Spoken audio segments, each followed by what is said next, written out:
We begin tonight with breaking news out of Fargo. Crews are cleaning up after a car crash where one person was thrown from a vehicle. This car crashed at 45th Street and 32nd Avenue South, along with a white van. An ambulance rushed away from the scene. This accident may be connected to a stolen vehicle report police were tracking just before at 7309 South University, where at least 10 police cars and 2 fire trucks are working to reconstruct the scene on 45th. Traffic is blocked there, and this is near Mexican Village. Valley News Live is on scene, so stick with us here for all the updates. And you can also follow the latest on our Facebook page. Just search Valley News Live, like our page, and you can stay informed throughout the entire day. A West Fargo apartment complex got quite the startle tonight after a man drove through a couple of garages. Police say 40-year-old Washington Bowman was driving a van with 2 adult passengers who live in a group home when he was involved in a crash with another vehicle. Bowman drove from the scene and the other vehicle involved followed him. Bowman eventually hit 2 garages at the Prairie Park Apartments and kept going. The vehicle following eventually pinned his van against a garage to prevent him from driving away. I was sitting eating supper at the table. I heard a crash. I got up, looked out the window, and seen a van hit these 2 garages. He came in kind of slanted, hit it, flew out, took off around the building. Along with DUI, Bowman is charged with a hit and run, endangering a vulnerable adult, and reckless endangerment. And Fargo fire crews had quite an unusual rescue tonight, one they haven't seen before. This North Fargo home caught fire around 6 p.m. and more than 7 cages of birds had to be carried out, along with cats, turtles, and lizards, and brought over to the next door neighbors. The owner of the home tells Valley News Live he's worried he will lose some of his birds. Fire crews say animals always make the situation more difficult, saying people are the top priority. An electrical short of the wiring system in the attic caused this blaze. The homeowner stated a fuse had blown shortly before the fire started. 3 people are in custody after a fight broke out in downtown Fargo. Jerry Bush, Abdurrahman Ahmed, and Ali Muhammad, all of Fargo, were arrested for strong armed robbery after police responded outside of Atomic Coffee. The victim told police he was assaulted and the men stole his wallet. Police were able to track down the 3 men in a nearby alley at the 300 block of Broadway. The wallet was returned to the victim.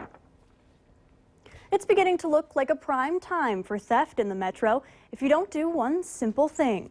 With temperatures dropping and holiday shopping in full swing, it's the perfect recipe for thieves to steal your loved one's presents or even your car.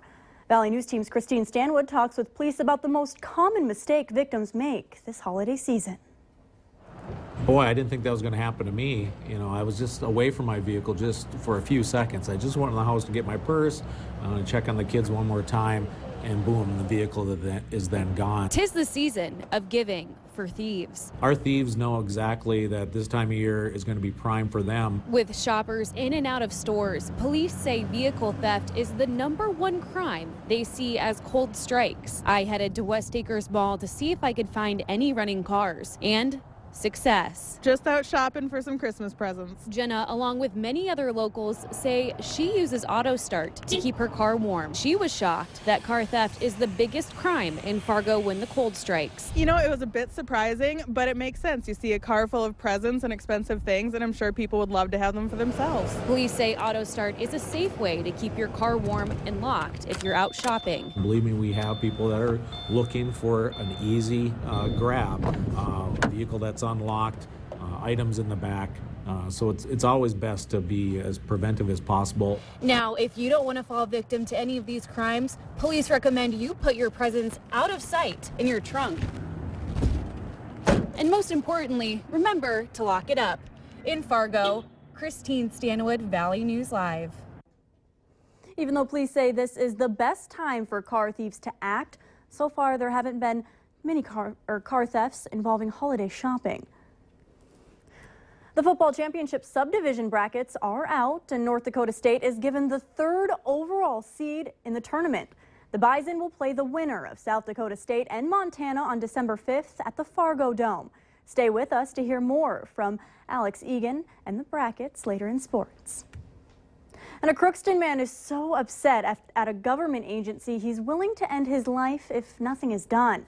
Coming up on Monday night, Nicole Johnson shares the story of a man battling the effects of diabetes and has a message as he waits for another organ transplant. This story tomorrow night on Valley News Live, 10 at 10. And there's only one more chance for you to catch Valley News Team's Christy Larson working drive-thrus in the area.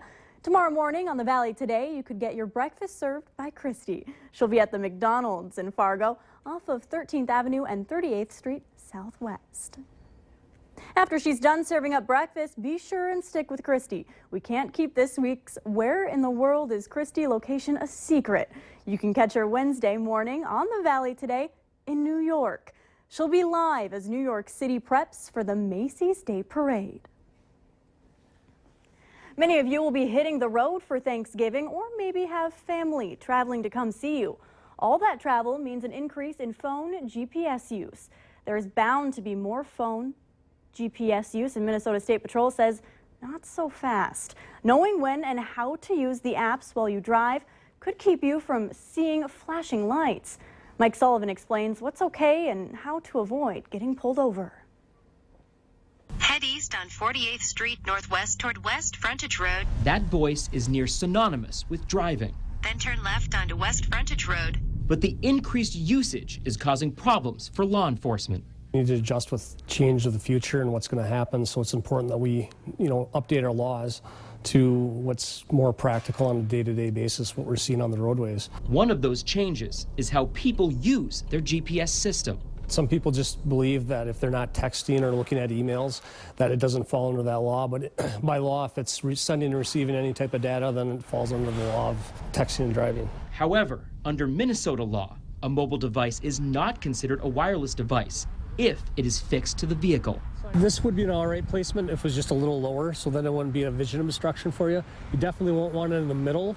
As long as the device is out of your reach, you're within your right to use the phone GPS. If you had it over here, That would be all right. that would be okay. Yep. Just don't fiddle with it as you drive. You have it set up before you actually start your trip, and then just make sure you allow enough time, so if you do have an error on it, you can pull over and make the adjustments. If you don't, you could end up being pulled over by a new unit of unmarked squad cars. We're watching for you to manipulate the phone, and when you're manipulating the phone, then we just believe that's reasonable suspicion for us enough to stop you. A second violation of distracted driving can result in a fine of more than $350. Sergeant Christensen says texting and driving and using your GPS are considered the same.